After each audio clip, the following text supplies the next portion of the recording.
Imagine que você trabalha de carteira assinada, é demitido sem justa causa e vai pedir o seguro-desemprego.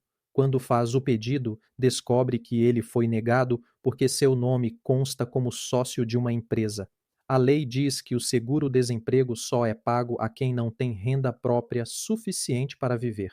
E o fato de ser sócio de empresa gera uma presunção, ou seja, uma suposição de que você tem renda, mesmo que a empresa esteja parada sem faturar nada. E aqui começa a polêmica. Em alguns processos, juízes aceitam que essa presunção pode ser afastada se o trabalhador apresentar documentos provando que a empresa não teve movimentação, como a declaração de inatividade enviada à Receita Federal, a DCTF ou a DSPJ. Mesmo que esses documentos tenham sido entregues depois da demissão, eles ainda podem valer como prova se forem confirmados por outros elementos, como extratos bancários sem depósitos, declaração de imposto de renda, dizendo que a pessoa não tinha rendimentos, ou o CENIS mostrando que não havia contribuições.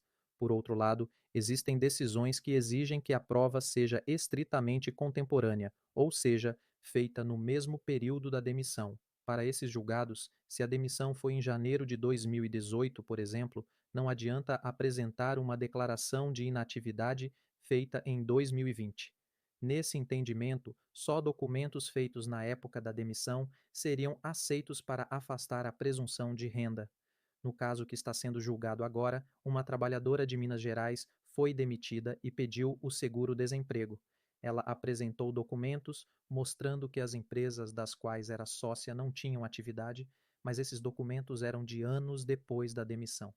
A turma recursal de Minas negou o pedido, afirmando que só valeria prova contemporânea aos fatos. A defesa recorreu dizendo que a própria Turma Nacional de Uniformização já decidiu, em outro processo, que documentos entregues depois podem ser usados desde que tenham respaldo em outras provas que mostrem a falta de renda. Agora, a Turma Nacional de Uniformização vai decidir se a exigência de prova contemporânea deve mesmo ser aplicada de forma rígida ou se o juiz pode analisar documentos posteriores, desde que o conjunto de provas mostre claramente que a pessoa não tinha rendimentos na época. Essa decisão é muito importante porque pode mudar o destino de milhares de trabalhadores que estão nessa mesma situação. São sócios de empresas que nunca deram lucro ou estão paradas, mas que mesmo assim têm o seguro-desemprego negado. E vale lembrar, mesmo depois dessa decisão, ainda podem existir recursos para tribunais superiores, mas o que for decidido aqui terá grande peso para unificar o entendimento no Brasil inteiro.